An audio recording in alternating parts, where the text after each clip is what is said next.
Ok, donc encore une fois, bonsoir à tous et merci d'être présents. Nous allons donc passer au message. Euh, je ne sais pas si donc c'est voilà. Nous allons parler ce soir d'un attribut, un caractère de Dieu assez particulier. Vous tous, vous savez, vous connaissez que Dieu est amour, je suppose, je crois. Vous savez que Dieu est saint, vous savez que Dieu est tout-puissant, que Dieu est souverain, que Dieu est bon, que Dieu est miséricordieux, que Dieu est compatissant, hein, que Dieu est omniscient, comme on dit, omniprésent, c'est-à-dire il est présent partout, il est omniscient, il connaît toutes choses, ce sont les attributs de Dieu. Dieu est le Très-Haut, Dieu voit tout, Dieu connaît tout. Il y a un attribut particulier que Dieu se donne lui-même dans Deutéronome, le chapitre 4, le verset 24, que nous allons voir, qui va être le titre fait de ce message, sur laquelle on ne parle pas trop souvent. Il y en a, et si vous allez chercher sur Internet, vous aurez des messages dessus. Donc, nous allons parler de cela ce soir, qui va être en même temps le titre de ce sermon, Deutéronome 4, verset 24. Car l'Éternel, ton Dieu, est un feu dévorant et un Dieu jaloux. Dieu est un Dieu jaloux. Je ne sais pas si vous avez déjà entendu un message sur cet attribut assez particulier de Dieu. Donc, nous allons parler de cela ce soir. Alors, dans le verset donc de Deutéronome, chapitre 4, le verset 24, il dit, voilà, il dit que l'Éternel, ton Dieu, est un Dieu, est un feu dévorant, un Dieu jaloux. En fait, les deux marchent ensemble. J'ai voulu se séparer, mais j'ai réalisé qu'en préparant le message et en allant dans tous mes versets de la parole de Dieu, dans les Écritures, ça marche ensemble d'une certaine façon, parce que nous allons voir dans un moment. D'abord, nous allons voir la définition du dictionnaire. Larousse, j'ai pris Larousse, hein, définition classique, définition du monde, définition, si vous voulez, académique.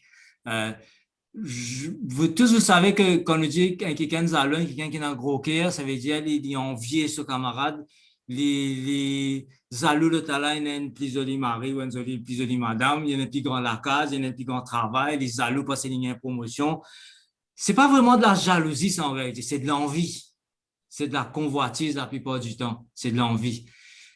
Le monde comprend la jalousie dans ce sens-là. C'est ce que nous allons voir. En fait, c'est la définition académique. Donc, la jalousie, définie dictionnaire Larousse, c'est un vif attachement à quelque chose. Ce qui est très bien, c'est une très bonne définition. C'est un vif attachement à quelque chose. Un sentiment fondé sur le désir de posséder la personne aimée. Donc, quand on aime une personne, on veut la garder et sur la crainte de la perdre au profit d'un rival. Et c'est là que la jalousie rentre en jeu. Si nous aimons quelqu'un, si nous aimons quelque chose et qu'une autre personne le prend la chose ou prend la personne que nous avons aimée, excusez-moi, je vais éteindre mon téléphone. Euh, voilà, ok, excusez-moi. Donc oui, donc si une personne que nous aimons, que nous avons acquis, qui est notre, et qui va vers un autre, nous allons être jaloux. C'est ça, ce sentiment-là. C'est un sentiment un peu de désespoir, de découragement, si vous voulez, de colère aussi. Ça va être dedans aussi. Et puis, il ajoute dépit envieux ressenti à la vue des avantages des autres. Ça, c'est beaucoup plus la convoitise. Ce n'est pas vraiment la définition biblique de la jalousie. Ça peut former partie de la jalousie, mais ce n'est pas, Dieu n'est pas envieux. Dieu n'est pas envieux. Hein? Il possède tout déjà. Il a toutes choses. Tout est à lui. Il a tout créé. Il n'est pas envieux. Il ne peut pas être envieux. Tout est à lui. Nous avons de l'envie. C'est pour ça qu'il nous commande, dans un de ses commandements, tu ne convoiteras point la femme de ton prochain, tu ne convoiteras point son bœuf, son serviteur, son âne, etc., etc. Donc la jalousie, ce n'est pas vraiment de l'envie. C'est pas ça du tout. Nous allons voir donc ce que la définition biblique maintenant de la jalousie. D'abord, le mot hébreu, c'est kana, ça s'écrit kana, mais c'est kwana, ça se prononce kwana. Kwano, non, c'est kono, ça se prononce kono. Qui veut dire envier, être jaloux, être envieux, porter envie, être zélé. C'est peut-être ça beaucoup plus cela, la définition biblique. Et ça, c'est le grec dans le Nouveau Testament. Le mot grec, c'est phtonos. Tonos, c'est porter envie, envier, pousser à la jalousie. Et puis, il donne plusieurs donc, définitions qui est très, très bien. Zélé, zélos, bouillir d'envie, de haine et de colère, ça forme partie de la jalousie, la haine et la colère. Dans un bon sens, c'est être zélé dans la poursuite du bien, de vouloir, on est tellement jaloux d'une personne, on veut son bien, on veut son bien. Une autre définition, c'est désirer sincèrement poursuivre, c'est lutter pour s'occuper sérieusement de quelque chose, c'est un sentiment de jalousie. C'est un peu accapareur, mais c'est comme ça. S'efforcer de faire quelque chose pour quelqu'un, être l'objet de zèle pour les autres, c'est la jalousie. C'est de la jalousie. Parce qu'on veut garder, on veut être en avant pour une personne. On est tellement attiré par une personne, on veut le garder, on est attiré par quelque chose, on veut le garder, on fait tout ce qu'il faut. C'est un sentiment de jalousie. Et puis c'est envier, parce que ça peut être traduit aussi par envier. Nous allons voir donc quelques passages dans la Bible. Pourquoi est-ce que Dieu dit qu'il est un Dieu jaloux? Pourquoi est-ce que Dieu dit « Je suis un Dieu jaloux » ? En fait, aujourd'hui, donc, ça va être la première partie d'un message dans deux parties. Nous allons voir aujourd'hui, surtout dans l'Ancien Testament, et puis la semaine prochaine, ou après, je ne sais pas, je vais voir, nous allons parler donc dans le Nouveau Testament, nous allons continuer le message pour voir ce que le Nouveau Testament nous dit. Pourquoi donc Dieu dit qu'il est un Dieu jaloux? Pourquoi est-ce que Dieu dit cela? Et à cause de qui? Ben, à cause d'Israël. Israël est la possession de Dieu. Je vous ai eu l'occasion souvent de vous dire que Israël, c'est l'héritage de Dieu. Dieu s'est choisi Israël. Israël appartient à Dieu. Deutéronome, le chapitre 7, le verset 6 à 8, toutes les versions sont dans la version Louis II, 1910. Ouais, c'est ça. Dans Deutéronome, le chapitre 7, les versets 6 à 8, quand tu es un peuple saint pour l'Éternel, ton Dieu. L'Éternel, ton Dieu, littéralement, s'il faut comprendre la Bible, il fallait mettre les mots qu'il fallait. C'est Yahweh, ton El. C'est important, c'est là, parce qu'il faut faire la distinction, parce que des fois, ils ne savent pas comment trop traduire. C'est Yahweh, ton El, parce qu'il y avait plusieurs El. C'est important parce que l'Israël, après, va aller vers d'autres El, après, par la suite. C'est ça qui va exciter la jalousie de Dieu par la suite. Donc, l'Éternel, ton Dieu, t'a choisi pour que tu fusses un peuple qui lui appartient en tous les peuples qui sont sur la face de la terre. Quand nous lisons l'Ancien Testament, il nous dit qu'il y avait 70 familles sur la terre. Dieu a choisi une famille, c'est Israël. Tous les peuples qui sont sur la face de la terre, Dieu a choisi seulement Israël pour lui appartenir. Dieu a donné tout à Israël. Dieu s'est donné à Israël. Dieu a tout fait pour le peuple d'Israël, pas pour les autres nations. Pas pour les autres nations. Ce n'est point, verset 7, ce n'est pas parce que vous surpassez en nombre tous les peuples. Ils ont commencé par une seule personne. Rappelez-vous cela, par Abraham. Que l'Éternel s'est attaché à vous et qui vous a choisi. Quand vous êtes le moindre de tous les peuples, c'était une nation faible quand Dieu les a retirés dans le pays d'Égypte. Ils étaient faibles, ils étaient nombreux certes, mais ils étaient faibles, ils n'avaient rien. Ils ont dû prendre donc en spoliation des butins des Égyptiens. Ils ont pris, ils ont emmené avec eux. Et malheureusement, ils ont pris aussi des idoles, ils ont emmené avec eux. Mais parce que l'Éternel vous aime, l'Éternel vous aime, parce qu'il a voulu tenir le serment qu'il avait fait à vos pères. L'Éternel vous fait sortir par sa main puissante, vous a délivré de la maison de servitude, de la maison de Pharaon, roi d'Égypte. Pourquoi est-ce que Dieu dit « Je suis un Dieu jaloux » ? Parce qu'il aimait ce peuple-là à cause qu'il a fait un serment à Abraham, à Isaac et à Jacob, les pères des enfants d'Israël. Et comme vous le savez, vous le savez déjà, j'ai déjà mentionné ça, Dieu s'identifie comme le Dieu d'Abraham, le Dieu de Jacob, le Dieu d'Isaac et le Dieu de Jacob. Parce qu'Abraham avait d'autres enfants, Isaac, je ne sais pas si Isaac aussi avait d'autres enfants, mais ce sont les enfants d'Abraham qui est Isaac et les enfants d'Isaac qui est Jacob et tous les enfants de Jacob par la suite. Ce sont eux donc qui sont devenus la maison d'Israël, le peuple d'Israël. Donc Dieu les aime. Dieu les aime à cause du serment qu'il a fait. Il a appelé Abraham lui-même par grâce. Abraham n'a pas demandé. Donc il a choisi Abraham. Abraham a écouté, Abraham a obéi. Abraham a fait le plus grand de tous les sacrifices qu'il fallait faire. Et c'est extraordinaire parce que Dieu lui fait un compliment unique, unique, quand il a osé sacrifier Isaac. Dieu lui a dit, maintenant, je sais que tu m'aimes et je sais que tu es prêt à m'obéir. Maintenant, je sais. C'est extraordinaire. Et Dieu s'est attaché à Abraham. et à toute la promesse qu'il a faite à Abraham et à toute sa descendance. Dieu aime la maison d'Israël, Dieu aime les Israélites, Dieu aime donc son peuple, parce que Dieu les a choisis. Et Deutéronome, le chapitre 32, le verset 9 à 10, voici le titre que Dieu se donne lui-même pour son peuple. C'est assez extraordinaire, j'ai mis un gros œil, n'ayez pas peur. Quand la Deutéronome, chapitre 32, Deutéronomie 32, verset 9 to 10, Deutéronome, donc le verset 9, quand la portion de l'Éternel, c'est son peuple, parce que les nations ont été divisées en 70 familles, la portion que Dieu a choisie, c'est son peuple Israël. Jacob est la part de son héritage. Donc, les enfants de Jacob est devenu donc l'héritage de Dieu. Dieu s'est choisi Israël et les enfants de Jacob comme héritage. Donc, cela lui appartient. Le verset 10. Il a trouvé dans une contrée déserte, dans une solitude aux effroyables hurlements. Voilà où Dieu a tiré Israël. Il l'a entouré, il en a pris soin, il l'a gardé comme la prunelle de son œil. En anglais, c'est the apple of the eye. Je ne sais pas pourquoi est-ce que les Anglais traduisent cela par the apple of the eye.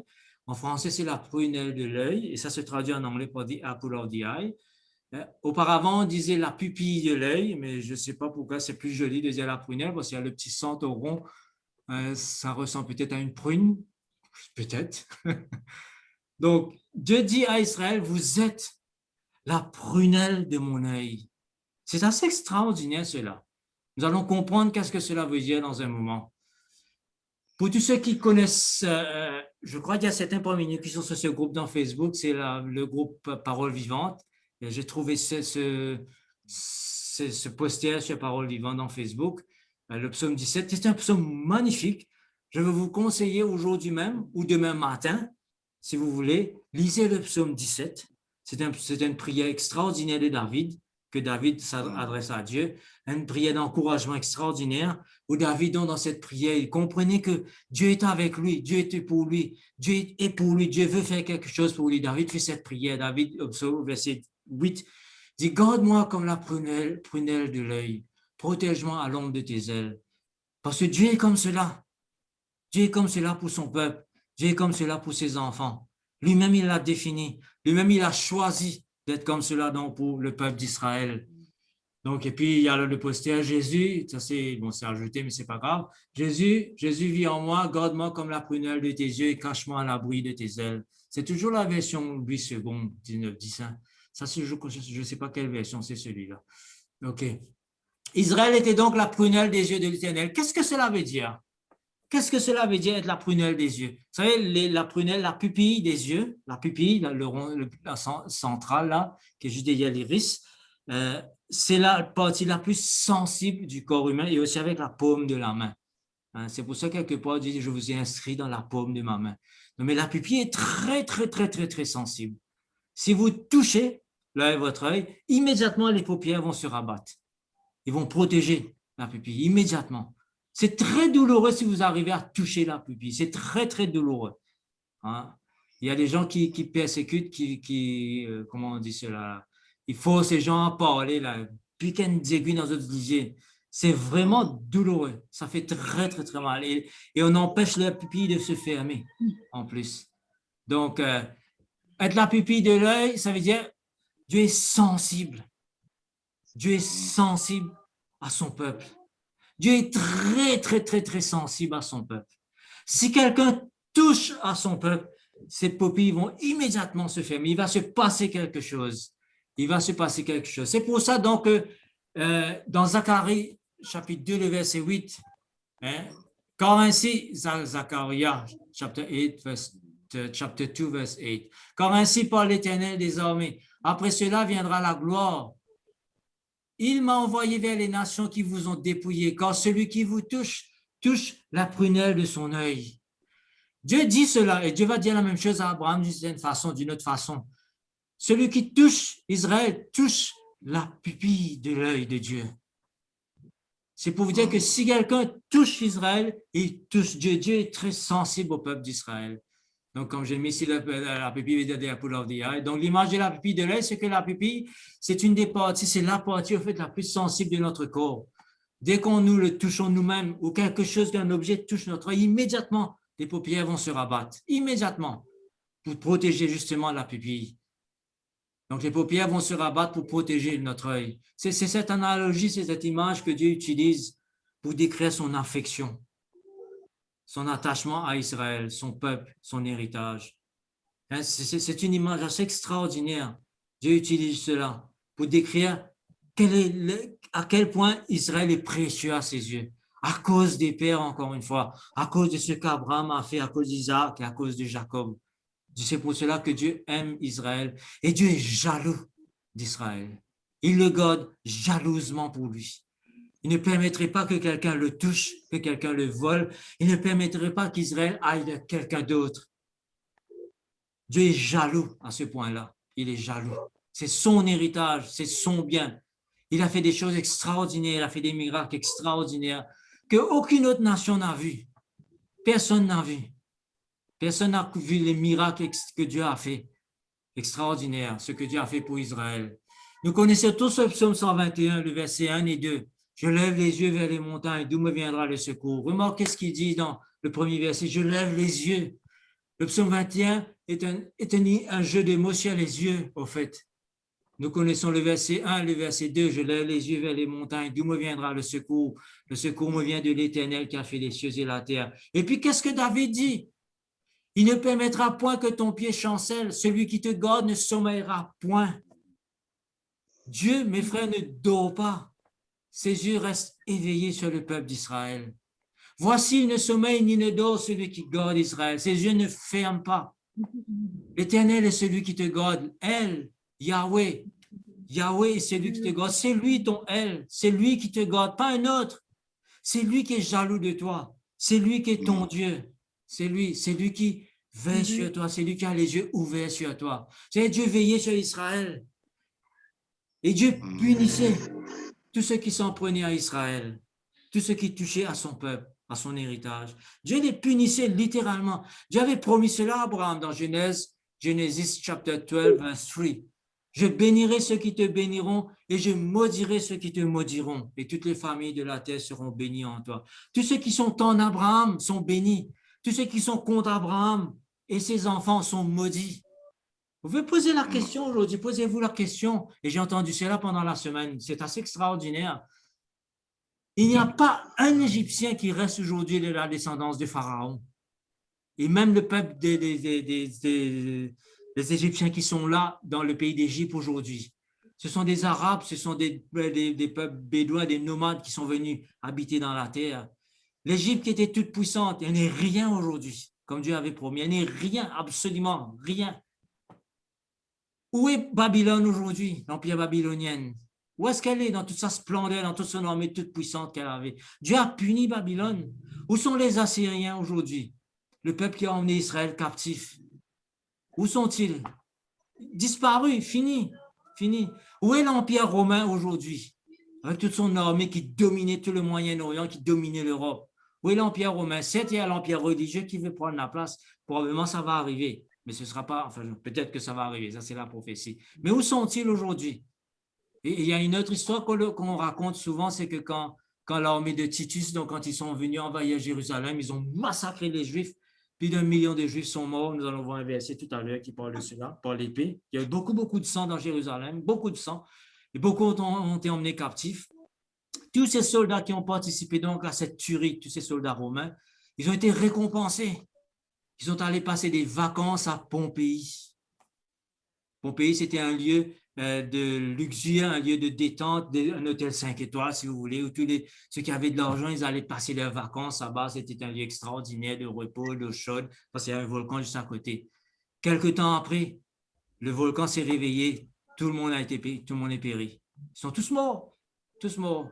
Vous savez, Dieu a dit, je maudirai ceux qui te maudiront. Si quelqu'un te touche, je vais le toucher. C'est ce qui s'est passé dans l'histoire et ça continue de se passer aujourd'hui encore une fois. Ça continue de se passer. C'est assez extraordinaire la façon que Dieu protège son peuple, que Dieu a protégé son peuple. Et maintenant, qu'est-ce qu'Israël a fait? Ça, c'est assez extraordinaire. Je vais vous demander de lire dans votre Bible, quelque part, si vous avez une Bible devant vous, parce que je n'ai pas, mais nous allons lire tout l'Ésaïe chapitre 53. Peut-être que je vais le mettre finalement, juste pour vous montrer, pour vous faire lire. et pas Isaïe 53, Isaïe 43, pardon. Isaïe 43, je vais prendre une autre version parce que celui-là est trop petit.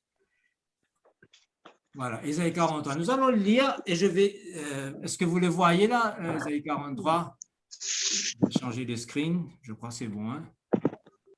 Ok, je vais lire pour vous verset 1. Nous allons lire tout le chapitre. Vous allez voir des choses extraordinaires que Dieu fait.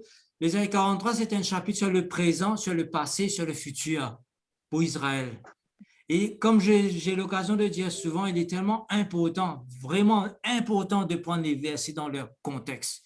Il y a des gens qui ont pris des versets hors de ce contexte et ont dit des choses qu'il ne faut pas dire malheureusement.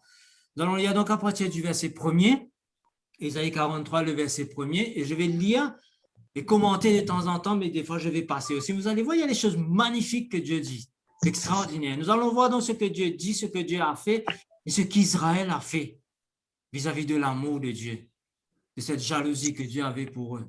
Ainsi parle maintenant l'Éternel qui t'a créé. C'est toujours la version seconde, hein? Qui t'a créé, ô Jacob, celui qui t'a formé. Dieu a formé cette nation, ô Israël. Ne crains rien quand je te rachète. Je t'appelle par ton nom, tu es en moi. Si tu traverses les eaux, je serai avec toi. Et les fleuves, ils ne te submergeront point. Si tu marches dans le feu, tu ne te brûleras pas, et la flamme ne t'embrasera pas. Je suis l'Éternel, ton Dieu. Je suis Yahweh, ton El, le Saint d'Israël, ton Sauveur. Dieu parle à Israël. Je donne l'Égypte pour ta rançon, l'Éthiopie et le Saba à ta place. Parce que tu as du prix à mes yeux, Israël avait du prix à ses yeux. Parce que tu es honoré que je t'aime et que je t'aime, je te donne des hommes à ta place et des peuples pour ta vie. Dieu, me frère, a vraiment fait payer les autres à la place d'Israël. Il a fait payer pour ce qu'ils ont fait à Israël. Ne crains rien quand je suis avec toi. Je ramènerai de l'Orient ta race. Et là, il parle maintenant de le futur, ce qui va se passer. Et je te rassemblerai de l'Occident. Là où Dieu a disséminé le peuple d'Israël, partout où ils sont. Souvent, nous entendons dire que ce sont des tribus perdues d'Israël. Ils n'ont pas perdu. Dieu sait où ils se trouvent tous. Et il va les ramener tous dans leur pays. Dieu sait. Verset 6, verset 5. Ne crains rien quand je suis avec toi. Je ramènerai de l'Orient ta race et je te rassemblerai de l'Occident. Je dirai au septentrion, donne, et au midi, ne retiens point. Fais venir mes fils des pays lointains et mes filles de l'extrémité de la terre. Tous ceux qui s'appellent de mon nom et que j'ai créé pour ma gloire, que j'ai formé, que j'ai fait, qu'on fasse sortir le peuple aveugle qui a des yeux et les sourds qui ont des oreilles, que toutes les nations se rassemblent, que tous les peuples se réunissent. Qui d'entre eux a annoncé ces choses? Lesquels nous ont fait entendre ces premières prédictions? Qui d'entre les nations aujourd'hui, qui peut dire qu'il a une histoire pareille comme Israël? Qui peut dire qu'il n'y a pas la main de Dieu derrière cette nation extraordinaire? Qu'ils produisent leurs témoins et établissent leurs droits. Aujourd'hui, les hommes font tout ce qui est en leur possible. Ils font tout pour effacer Israël de la carte. Ils n'arrivent pas. Même si Dieu les a punis. Ils n'arrivent pas. Qu'on écoute et qu'on se dise, c'est vrai. Vous êtes mes témoins. Alors, c'est un des versets qui est retiré hors de son contexte parce que, comme peut-être que vous le savez, vous ne le savez pas, les témoins de Jéhovah aiment utiliser ce verset pour dire, voilà, ce verset, ils disent, nous sommes les témoins de Jéhovah parce que pour eux, vous êtes mes témoins, dit l'Éternel, vous êtes mes témoins, dit Yahweh, et ils vont dire Jéhovah. Bon, c'est pas grave. Vous êtes mes témoins, dit l'Éternel. Qui sont les témoins? C'est Israël. Vous et mon serviteur que j'ai choisi, Jésus-Christ et Israël, afin que vous sachiez, que vous me croyez et compreniez que c'est moi. Alors, c'est très important ce que Dieu va dire ici. Avant moi, il n'a point été formé de Dieu. Il n'y avait pas de Dieu avant Dieu. Et après moi, il n'y en aura point. Il n'y aura pas d'autres dieux qui vont venir par la suite. Il n'y aura pas une invention de Dieu, une fabrication de Dieu, un nouveau Dieu qui va naître. Il n'y en aura pas. Il y a un seul Dieu. Il était de l'éternité, il va aller jusqu'à l'éternité. C'est moi qui suis l'Éternel. C'est moi qui suis le El. Et hors de moi, il n'y a point de sauveur. Qu'est-ce que Dieu est en train de dire? Non, il y a verset 12 pour comprendre cela. C'est moi qui ai annoncé, sauvé, prédit.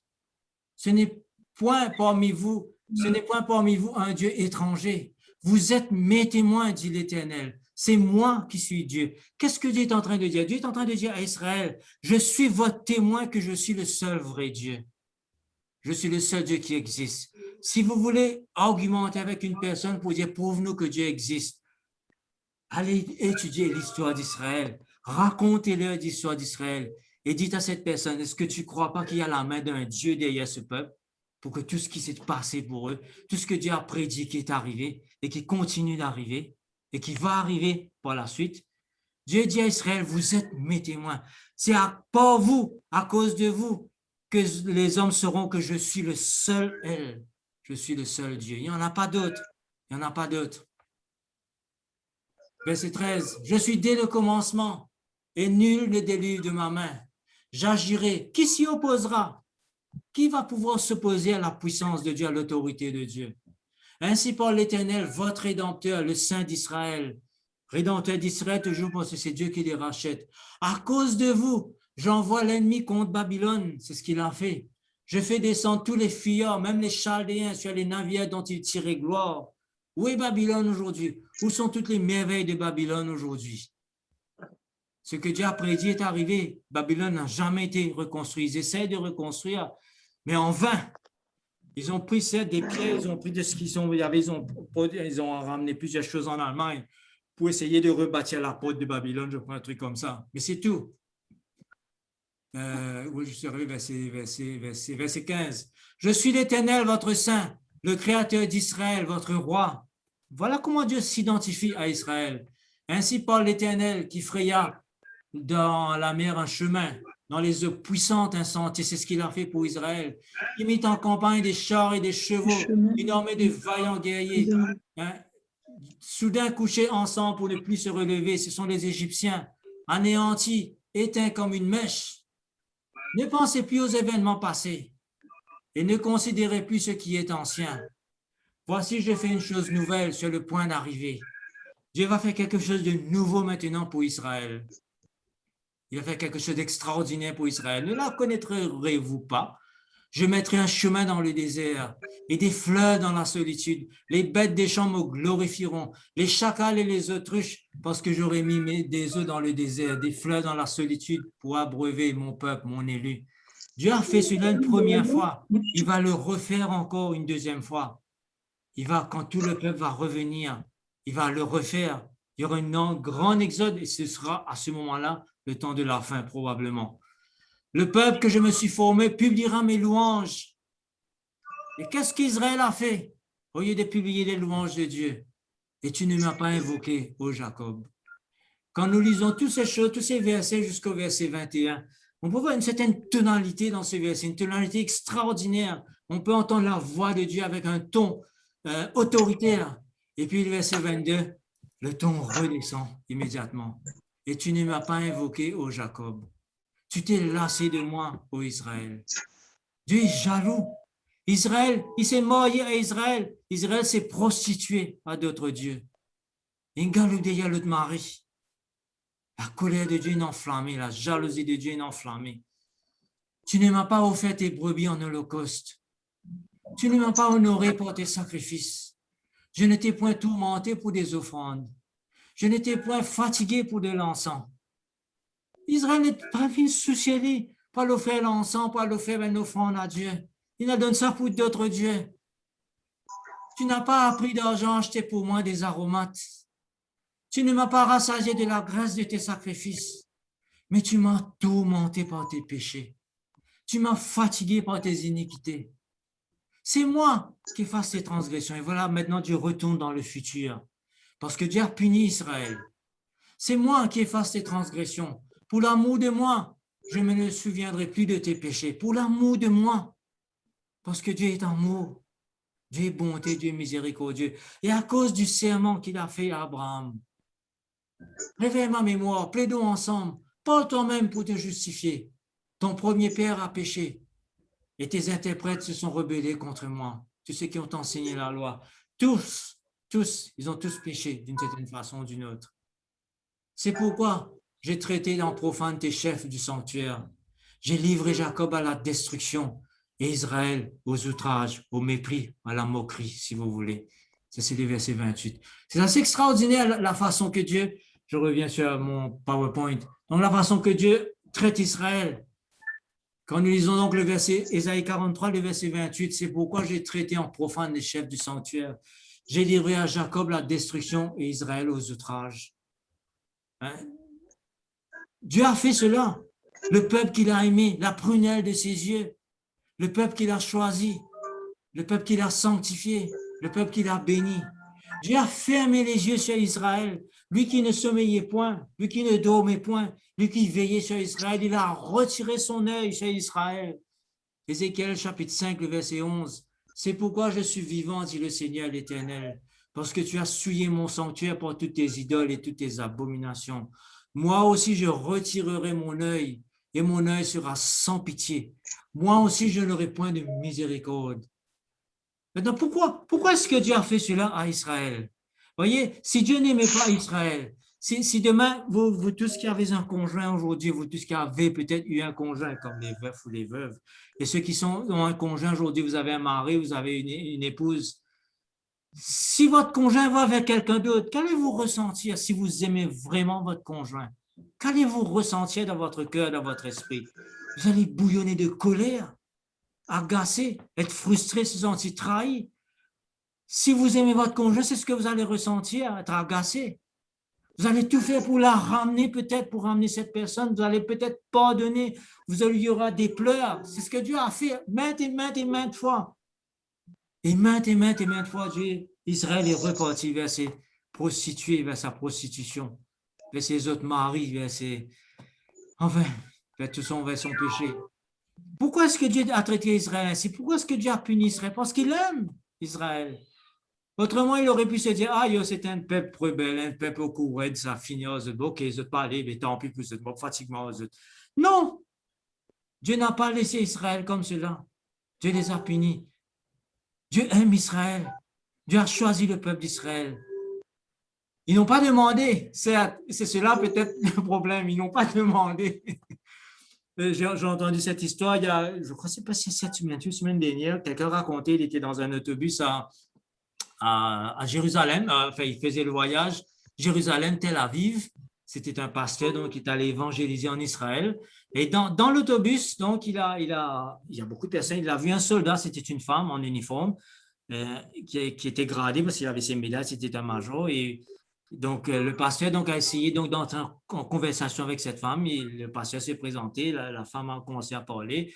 Et ils ont parlé un peu d'Israël, l'écologie Jérusalem, etc.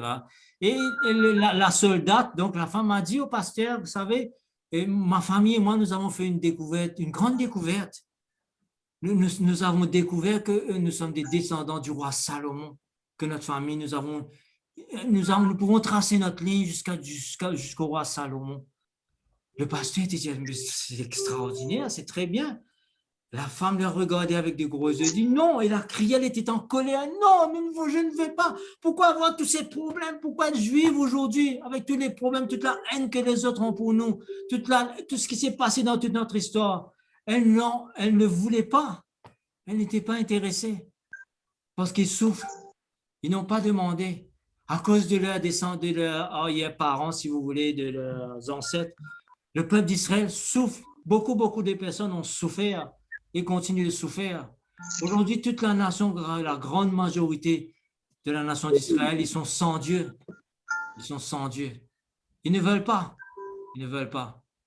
Donc, ils souffrent beaucoup. Donc, Dieu aime Israël. C'est pour cela donc il agit ainsi. C'est une jalousie profonde que Dieu avait. Dieu a aimé vraiment Israël. Il voulait le garder, le bénir, faire Israël devenir une grande nation. Et Dieu a préparé Israël, bien sûr, pour son fils Jésus-Christ qui allait venir par la suite. Et Dieu a bien sûr dû revoir tous ses plans par la suite, à travers beaucoup de larmes, beaucoup de difficultés, beaucoup de déportations, beaucoup de morts, etc. Finalement, le Messie est arrivé par la suite. Donc, la jalousie de Dieu s'est retournée contre Israël. Ils ont excité la jalousie qui est devenue une colère pour Israël. Vous savez, la jalousie est un sentiment à double tranchant. C'est un sentiment très, très, très fort. Elle peut être très bonne parce que ça nous permet de garder quelque chose ou de garder quelqu'un. Mais si elle est trahie, vous avez tous entendu parler des histoires, même dans notre pays, des gens qui ont massacré, qui ont tué par jalousie, qui ont tranché, coupé, qui ont étranglé, qui ont donné des coups de couteau. On peut tuer par jalousie. C'est un sentiment très fort que Dieu a mis en nous. Et Dieu a ce sentiment-là en lui. Et il l'a mis en nous aussi. Comme la Shulamite plutôt dit à son bien-aimé dans le Cantique des Cantiques. Cantique des Cantiques, Songs of Songs, chapter 8, verse 6. Mets-moi comme un sceau sur ton cœur, comme un sceau sur ton bras. Quand l'amour est fort comme la mort, la jalousie est inflexible comme le séjour des morts. Ces ardeurs sont des ardeurs de feu, une flamme de l'Éternel.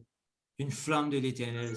Ce sentiment, mes frères, Dieu l'a mis en nous pour que nous puissions justement chérir. La jalousie donc, est un sentiment très caractériel, très imprévisible. C'est un sentiment double tranchant. Elle protège, elle préserve, elle chérit, elle prend soin. Mais elle peut aussi détruire. Elle peut tuer. Elle peut mépriser. Elle peut haïr si elle est excitée. Elle devient des ardeurs de feu pour détruire. Donc, c'est comme cela que Dieu est jaloux pour Israël. Il est un Dieu jaloux. Et Israël a poussé la jalousie de Dieu à l'autre extrême. J'ai mis ici plusieurs versets. Je ne sais pas si vous pouvez le lire. De toute façon, je vais mettre ça sur YouTube. Peut-être que je vais mettre, je sais pas, un point sur PDF si vous voulez. Il y a plusieurs versions donc, de ce verset. Le Cantique des Cantiques, le chapitre 8, le verset 6. Il y a plusieurs versions françaises et une version anglaise que je trouve très, très bien. Le Word English Bible, il y a là, vous avez lu second 21, 910, 78 colonnes, ça c'est la second révisé, parole de vie. Je crois que c'est une version adventiste, si je ne me trompe pas, le français courant, la Bible Semeur, Darby, Martin. Il n'y a pas la version parole vivante, parce qu'il y a la version parole vivante, il n'y a que le Nouveau Testament et les psaumes. Les autres livres de la Bible n'est pas traduit en français courant. Je ne pense pas que ce sera traduit, parce que le traducteur est mort. Donc, il est décédé il y a quelques jours. J'aurai 2 ou 3 ans de cela, je ne sais plus quand. Donc, Word English Bible, set me as a seal on your heart, as a seal on your arm, for love is strong as death, jealousy is as cruel as Sheol. La jalousie est cruelle, comme l'enfer, comme l'amour. L'amour. It flashes of fire, a very flame of Yahweh, de Dieu. C'est Dieu, mes frères, qui a ce sentiment-là. Et c'est Dieu met cela en nous aussi, personnellement, chacun d'entre nous. Donc, vous aurez le temps peut-être de passer dessus. En fait, c'est sur Top Chrétien pour ceux qui veulent aller voir. Vous pourrez le voir. Il y a juste une petite manipulation à faire pour voir toutes les versions dans un verset. C'est sur Top Chrétien, c'est sur Google. Vous tapez Top Chrétien, vous aurez toutes ces versions-là. Donc, qu'est-ce que Dieu a fait? Nous revenons dans Ézéchiel. Tout à l'heure, nous avons lu le verset 11. Donc, il y a le verset 5 à 8. Ainsi parle le Seigneur l'Éternel. C'est là cette Jérusalem que j'avais placée au milieu des nations et des pays d'alentour. Elle a violé mes lois et mes ordonnances. Elle s'est rendue plus coupable que les nations et les pays d'alentour, car elle a méprisé mes lois. Elle n'a pas suivi mes ordonnances. C'est pourquoi ainsi parle le Seigneur, l'Éternel. Parce que vous avez été plus rebelles que les nations qui vous entourent, parce que vous n'avez pas suivi mes ordonnances et pratiqué mes lois, et que vous n'avez pas agi selon les lois des nations qui vous entourent. C'est assez extraordinaire ce que Dieu dit ici. À cause de cela, ainsi parle le Seigneur l'Éternel, voici j'en veux à toi, et j'exécuterai au milieu de toi mes jugements sur les yeux des nations. C'est très, très important ce que Dieu dit cela. Je vais te punir aux yeux de toutes les nations, je vais te déshabiller, je vais exposer ta nudité, tu auras honte au milieu de toutes les nations qui t'entourent. Tout le monde va hocher la tête quand ils vont te voir. Tout le monde va dire, ah, c'est ça la nation de Dieu? C'est ça le peuple choisi de Dieu? C'est ce qui s'est passé, en fait. Ils se sont moqués d'Israël jusqu'à présent. Jusqu'à présent. Donc, Dieu a dû faire cela parce qu'ils ont excité la colère d'Israël. Israël, la prunelle de Dieu, a été livrée aux nations, pillée par les nations, dominée par les nations, foulée aux pieds par les nations, pour utiliser l'expression de Jésus-Christ, jusqu'à aujourd'hui. Tel est là, nous avons pensé, nous avons lu, vous vous rappelez dans Isaïe, le verset 43. Quand nous avons Isaïe 43, Dieu avait dit, vous êtes mes témoins pour tout ce que j'ai fait pour vous. Je suis le seul, elle, toutes les nations doivent le savoir. Vous savez qu'un grand miracle s'est produit quand quand Israël a retrouvé une nation en 1948, après la Deuxième Guerre mondiale. Dieu a fait un miracle extraordinaire. C'est Dieu qui a fait cela. C'est la seule fois, l'unique fois que les Américains et les Russes ont voté ensemble une résolution aux Nations Unies, jusqu'à présent. Les deux grandes puissances nucléaires de l'époque, ils ont voté donc qu'Israël doit avoir une nation, un territoire pour lui. C'est la seule et unique fois. Jusqu'à présent, ils n'ont jamais voté ensemble.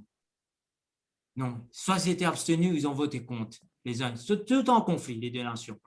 Mais la seule fois qu'ils ont voté ensemble, c'est pour Israël. C'est à partir de là qu'Israël a retrouvé une nation. Mais depuis l'an 70, jusqu'à aujourd'hui, jusqu'à donc en 1948, Israël n'avait plus de territoire. Fini. Jésus avait dit cela dans Matthieu chapitre 23, verset 37-38. Jérusalem, Jérusalem, qui tue les prophètes et qui lapide ceux qui te sont envoyés. Combien de fois ai-je voulu rassembler tes enfants, comme une poule rassemble ses poussins sous ses ailes, et vous ne l'avez pas voulu? Combien de fois ai-je voulu le faire? On voit le cœur de Dieu qui parle ici. On voit cette volonté de Dieu de ramener Israël à lui. Ils ne l'ont pas voulu. Voici votre maison vous sera laissée déserte. Votre maison, c'est votre royaume, votre nation, votre temple aussi par la suite. Votre maison vous sera laissée déserte ou désolée, abandonnée. Pendant près de 2000 ans. Plus de temple, rien, rien. Luc, le chapitre 21, le verset 24, la dernière fois, nous avons parlé sur Luc 21.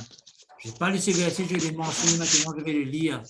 Parce que Jésus donc va parler quand est-ce que le temple sera détruit. Au fait, c'est tout ce qui va se passer donc en l'an 69 et 70, quand les Romains vont venir donc démolir Jérusalem, démolir le temple, emmener des captifs dans tous les pays, ils vont les disséminer partout, le plus loin possible. Ils vont les disséminer pour qu'ils ne se regroupent pas. Ils ont fait ça volontairement. Volontairement. Mais Dieu sait ce qu'il a fait. Lui, il a essayé de regrouper là où ils étaient. Et en 1948, il a commencé à les ramener tout doucement. Il y a une bonne partie qui n'est pas encore entrée dans leur pays, une très bonne partie. Donc, ils tombent, verset 24, Luc 21, ils tomberont tous sur le tranchant de l'épée. Ils seront emmenés captifs parmi toutes les nations. C'est ce qui est arrivé. Et Jérusalem sera foulée aux pieds des nations, par les nations jusqu'à ce que les temps des nations soient accomplis. Dieu a dit, je vais te livrer aux nations. C'est ce qui s'est passé. Les nations ont gouverné, ont dominé Jérusalem depuis donc la grande destruction jusqu'à aujourd'hui. Israël n'a pas une mainmise complète sur Jérusalem. Une partie seulement ils peuvent contrôler. Ils essaient de contrôler l'autre partie, ils n'y arrivent pas. On ne sait pas ce qui va se passer. Les temps des nations vont arriver à leur fin. Et c'est là qu'il y aura la grande guerre. Ça va arriver. Les temps des nations vont venir à leur fin. Dieu est en train de faire son calendrier marcher. Cela va arriver. Donc, jusqu'à ce que les temps des nations soient accomplis. Qu'est-ce qui va probablement se passer? Vous savez, je ne sais pas si vous vous rappelez ce que Trump a fait pendant sa présidence. Il a fait quelque chose d'assez extraordinaire qui a irrité plusieurs personnes. Il a bougé donc l'ambassade américaine qui était à Tel Aviv. Il l'a emmené à Jérusalem pour faire comprendre qu'il accepte qu'Israël peut déclarer Jérusalem comme son capitale. Israël ne peut pas pour l'instant le déclarer. C'est toujours Tel Aviv. Le jour qu'Israël va faire cela, probablement à ce moment-là qu'il y aura la grande guerre de Gog et Magog qui vont venir contre Israël. On ne sait pas. Je suis en train de spéculer. Je ne sais pas. Probablement, ça va arriver. Donc, le temps des nations donc, va arriver à un temps où ça va s'arrêter. Dieu va redonner Jérusalem complètement à Israël. Jésus lui-même va régner de Jérusalem après, quand il va venir pour établir le royaume des cieux. Qu'est-ce qui nous concerne? Où est-ce que cela nous emmène? Ce sera la deuxième partie de mon message. Je vais vous donner ça en avance, toujours ce verset-là, Romains 11. Nous allons voir donc cela, en quoi est-ce que cela nous concerne? Qu'est-ce que Dieu est en train de faire en attendant? Qu'est-ce qu'il a fait depuis l'an 70 jusqu'à présent? Qu'est-ce que Dieu est en train de faire? Puisqu'il a mis de côté Israël, il est en train de travailler avec les païens. Romains 11, verset 11. Je dis donc, est-ce pour tomber qu'ils ont bronché? Romains chapitre 9, 10, 11, ce sont trois chapitres extraordinaires sur Israël. C'est ce que Dieu a fait pour Israël, c'est ce que Dieu va faire pour Israël, son peuple. Je dis donc, est-ce pour tomber qu'ils ont bronché? Ils, c'est les Israélites, le peuple d'Israël. Loin de là.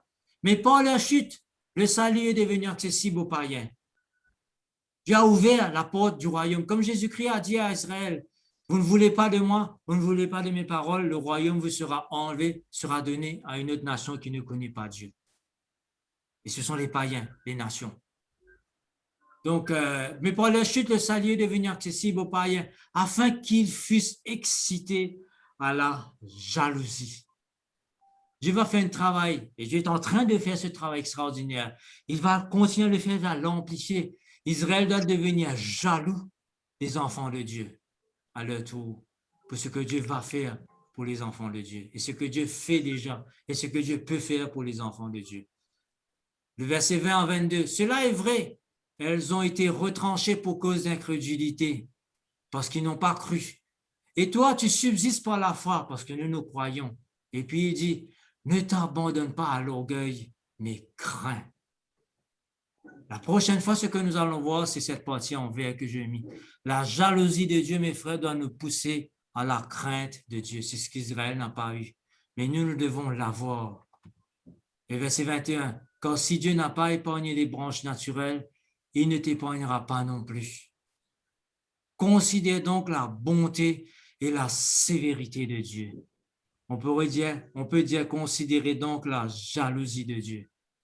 Sévérité envers ceux qui sont tombés et bonté envers toi, si tu demeures ferme dans cette bonté. Autrement, toi aussi tu seras retranché. Si nous excitons nous aussi la jalousie de Dieu, si nous provoquons la bonté de Dieu, Dieu nous dit que comme il l'a fait pour Israël, il va nous retrancher. En fait, il faut le lier dans tout le contexte, ces versets-là. C'est ce que donc la prochaine fois nous allons voir de cela. La jalousie de Dieu nous pousse donc à la crainte de Dieu. Ce sera donc le sujet de la deuxième partie. Donc, Amen.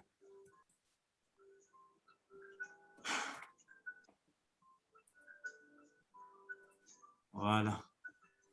C'est